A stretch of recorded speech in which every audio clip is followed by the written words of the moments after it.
Yunus sir আপনি 5 বছর থাকেন, তো এগুলো মানুষের আবেগ, মানুষ বলতেই পারে।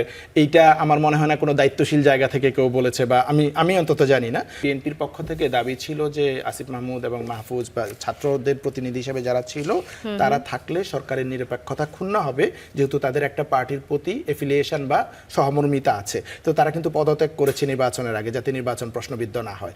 সেই অনুপাতে যদি মনে করেন পররাষ্ট্রমন্ত্রী খলিল সাহেবের সাথে বিএনপির কানেকশন থেকে থাকে, তাহলে তো ওনারও উচিত ছিল যে আমি যেহেতু একটা পার্টির সাথে আমার এফিলিয়েশন আছে, আমিও পদত্যাগ করবো যাতে নির্বাচন প্রশ্নবিদ্ধ না হয়। তারেক রহমানের সাজা বাতিল হয়েছে বা খালাস পেয়েছেন উনি, এই প্রসেসগুলো স্বাভাবিকভাবেই এগিয়েছে। তো এটাতে বোঝা যায় ওনাদেরকে এই প্রস্তাব দিলে ওনারা যে সেটা গ্রহণ করেননি। অন্তর্বর্তী সরকার যেন 2029 সাল পর্যন্ত ক্ষমতায় থাকতে পারে, সেজন্য ডিপ স্টেট একটি স্ট্র্যাটেজি সাজিয়েছে। এই যে কথাটি বলেছে আসিফ মাহমুদ সজীব ভুঁইয়া, তারা সেটাতে সায় দেয়নি নাকি আসলে দর কষাকষিতে মেলেনি?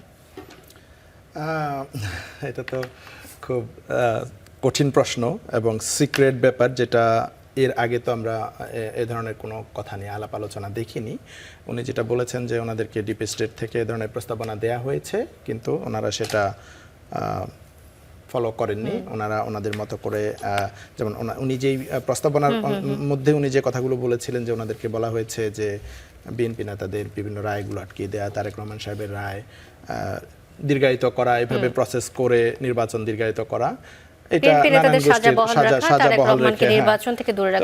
এটাতে আমার কাছে যেটা মনে হচ্ছে, যেহেতু তারেক রহমানের সাজা বাতিল হয়েছে বা খালাস পেয়েছেন উনি, এই প্রসেসগুলো স্বাভাবিকভাবেই এগিয়েছে। তো এটাতে বোঝা যায় ওনাদেরকে এই প্রস্তাব দিলে ওনারা যে সেটা গ্রহণ করেননি, একমত হননি, সেটা ওনার কথায় স্পষ্ট, এবং ওনাদের অ্যাক্টিভিটি দেখেও আমরা সেটা একমত হতে পারি।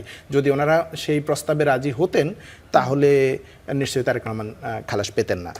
নাম্বার 2 হচ্ছে যে এই পক্ষটা কারা এবং তাদের কি স্বার্থ, কেন তাদের এখানে উনি বলেছেন যে তাদেরকে একটা রোড ম্যাপ দিয়েছেন এবং তাদের কিছু শর্ত দিয়েছেন। আসলে বিএনপির দিকে প্রস্তাব গিয়েছে কিনা এরকম কোনো বিষয় কি মনে হচ্ছে আপনার কাছে? এখন প্রথমত হলো এইটা যে, তাহলে দ্বিতীয়ত হচ্ছে যে যে নির্বাচনটা হলো এবং সময় মতোই হয়েছে, আমাদের স্বাভাবিক যে এক্সপেকটেশন ছিল এর মধ্যেই, তাহলে এখন প্রশ্ন হচ্ছে যে বিএনপি কোনো ধরনের সমঝোতায় গেল কিনা। যেহেতু অন্তর্বর্তী সরকার বা সরকারের অংশ হিসেবে আসিফ মাহমুদ বলছেন ওনারা এই ধরনের প্রস্তাব মানেন নাই, তাহলে এই ডিপি স্টেট তাহলে বিএনপির সাথে সেই নেগোসিয়েশন করেছেন কিনা, এবং এই নেগোসিয়েশন উনি তো উল্লেখ করেন নাই কি কি বিষয়ে তারা নেগোসিয়েশন করতে চেয়েছেন।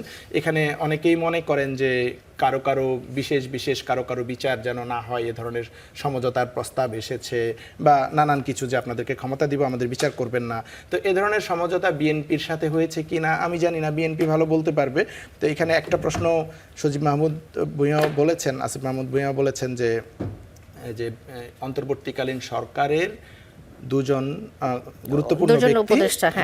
গুরুত্বপূর্ণ ব্যক্তি এই সরকারে এসে আবার মন্ত্রী হয়েছেন, যেখানে বিএনপির পক্ষ থেকে দাবি ছিল যে আসিফ মাহমুদ এবং মাহফুজ বা ছাত্রদের প্রতিনিধি হিসেবে যারা ছিল তারা থাকলে সরকারের নিরপেক্ষতা ক্ষুণ্ণ হবে, যেহেতু তাদের একটা পার্টির প্রতি এফিলিয়েশন বা সহমর্মিতা আছে। তো তারা কিন্তু পদত্যাগ করেছে নির্বাচনের আগে, যাতে নির্বাচন প্রশ্নবিদ্ধ না হয়। সেই অনুপাতে যদি মনে করেন পররাষ্ট্রমন্ত্রী খলিল সাহেবের সাথে বিএনপির কানেকশন থেকে থাকে, তাহলে তো ওনারও উচিত ছিল যে আমি যেহেতু একটা পার্টির সাথে আমার এফিলিয়েশন আছে, আমিও পদত্যাগ করবো যাতে নির্বাচন প্রশ্নবিদ্ধ না হয়। তো উনি সেটা করেননি, এবং বিএনপির অভিযোগের মতেই আমি যদি বলতে চাই, তাহলে নির্বাচন কিছুটা প্রশ্নবিদ্ধ হয়েছে। যেহেতু আসিফ মাহমুদ এবং মাহফুজ থাকলে নির্বাচন প্রশ্নবিদ্ধ হতো, তাহলে খলিল সাহেব থাকাতে নির্বাচন প্রশ্নবিদ্ধ হয়েছে। তো এই জায়গাগুলোতে কিছুটা প্রশ্ন আসে যে ওনারা এই ধরনের কোনো গোপন আতাত করেছেন কিনা বা সমঝোতা করেছেন কিনা, বা নির্বাচন প্রশ্নবিদ্ধ হয়েছে কিনা। বিগত সরকারের আসিফ মাহমুদ সজীব ভুঁইয়া বলেছেন যে নির্বাচন যেন প্রশ্নবিদ্ধ না হয়, যেটা আপনি বললেন, আগ বাড়িয়ে পদত্যাগ করে চলে গেছেন। বিগত সরকারের দুজন দায়িত্বে থাকা লোক এখন মন্ত্রী পদমর্যাদায় রয়েছে। এখন নির্বাচনের লেভেল প্লেইং ফিল্ড তৈরির আগে যুক্তি দাঁড় করানো হয়েছিল, কিন্তু তারা এখন একই কাজ করছে। এখন আগের সরকারের গুরুত্বপূর্ণ দুজন ব্যক্তি থাকার মানেই কি আসলে তারা আতাত করেছে, এটাই কি প্রমাণ হয়? আতাত করেছে এটা না, মানে আমি বলছি গুরুত্বপূর্ণ দুজন ব্যক্তি একটা ইন্টারিম গভর্নমেন্টে ছিল যারা একটা নিরপেক্ষ নির্বাচন অনুষ্ঠান করেছেন, এবং তারপর নতুন সরকারে তারা মন্ত্রী হিসেবে জয়েন করেছেন। এইটা একটা সিরিয়াস কনফ্লিক্ট অফ ইন্টারেস্ট, কারণ আপনার নিরপেক্ষতা প্রশ্নবিদ্ধ হয় এখানে, যে আপনি তাহলে কি এই দলের প্রতিনিধি হিসেবেই সেখানে ছিলেন কিনা। তো এইটা সিরিয়াস কনফ্লিক্ট অফ ইন্টারেস্ট। আমি জানি না তিনি কেন এই পদ গ্রহণ করেছেন বা বিএনপি কেন তাকে দিয়েছেন, এটা হঠাৎ করে হয় নাই, ডেফিনেটলি ওনাদের মধ্যে সেই কমিউনিকেশনটা ছিল। তো যেহেতু আসিফ মাহফুজকে পদত্যাগ করতে হলো নিরপেক্ষতার স্বার্থে, যদিও তারা পদত্যাগ করে কিন্তু নির্বাচন করেননি অথবা সেই দলেও যোগ দেননি, একজন ইভেন অন্য আরেকটা দল গঠন করেছেন এনসিপি না করে, তারপরেও তারা পদত্যাগ করেছেন নিরপেক্ষতার স্বার্থে। সেই ক্ষেত্রে খলিল সাহেব ওই বিএনপির দলেই আবার মন্ত্রী হিসেবে জয়েন করলেন। তো এটা নিঃসন্দেহে এই ওনার ভূমিকা নিরপেক্ষ ছিল কিনা নাকি একটা দলের পক্ষে ছিল, এটা নিয়ে প্রশ্ন উঠতেই পারে। এই আবু নাসের মোহাম্মদ রহমতুল্লাহ কিছুক্ষণ আগে বলছিলেন যে নির্বাচন নিয়ে বিএনপি সবসময় কথা বলেছে এবং যখনই কথা বলতে গেছে মনে হয়েছে অন্যান্য সবাই তাদেরকে নির্বাচন নিয়ে কেন কথা বলছে এটি নিয়ে একটা বাধা সৃষ্টি করেছে। এ ব্যাপারে আপনি কি বলবেন যে আসলে বাকি দলগুলোর ভূমিকা এমন ছিল? আমার কাছে এটা মনে হয় না যে কেউ নির্বাচন চায় নাই, কারণ কারো কথাই এটা ছিল না যে নির্বাচন হতে পারবে না। কারণ সবার মধ্যে একটা দাবি ছিল যে আমরা 17 বছর যেহেতু একটা ফেসিবাদী সিস্টেমের মধ্যে ছিলাম, সুতরাং আমাদের কিছু সংস্কার করতে হবে বা সংস্কার প্রক্রিয়াকে এগিয়ে নিয়ে যেতে হবে, এবং বিচারের দাবি ছিল বিচার প্রক্রিয়াকে এগিয়ে নিয়ে যাওয়া। বিচার এবং সংস্কার এই ইস্যুসগুলো নিয়ে নানান পক্ষ থেকে দাবি ছিল এনসিপি জামাত যে এই কাজগুলো এগিয়ে নিয়ে দেন আমরা একটা নতুন ডেমোক্রেটিক ট্রানজিশনের মধ্য দিয়ে যাব। তো আমরা তো সেই প্রক্রিয়াতেই নির্বাচন হয়েছে। আমার মনে হয় না এখানে অন্তর্বর্তী সরকারের সময় বেশ কয়েকবার কিন্তু আমরা এই কথাগুলো শুনেছি যে এই সরকারকে মানুষ 5 বছর দেখতে চায়, এই কথাটা বারবার উঠে এসেছে। এইটা কোনো দায়িত্বশীল ব্যক্তি বলেছে কিনা আমি জানি না, এটা সাধারণ মানুষদের মধ্য থেকে এসেছে। ঈদের নামাজের প্রোগ্রাম থেকে দেখেছি কেউ বলেছে, এ ধরনের নানান জায়গায় মানুষ বলেছে ইউনূস স্যার আপনি 5 বছর থাকেন। তো এগুলো মানুষের আবেগ, মানুষ বলতেই পারে। এইটা আমার মনে হয় না কোনো দায়িত্বশীল জায়গা থেকে কেউ বলেছে, বা আমি অন্তত জানি না।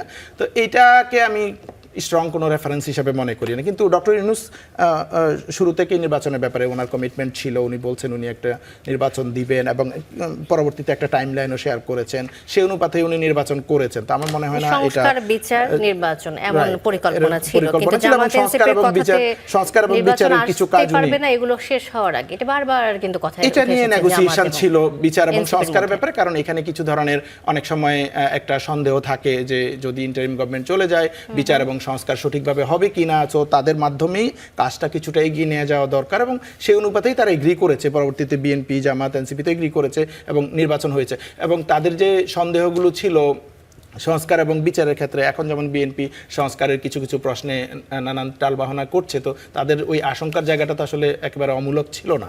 তো আমি মনে করি নির্বাচন সঠিক সময়ে হয়েছে এবং তাদের পক্ষ থেকে যে দাবি ছিল বিচার এবং সংস্কারের কাজ কিছুটা এগিয়ে নিয়ে তারপরে নির্বাচন দেয়া, সেটাকে আমি ভুল মনে করি না।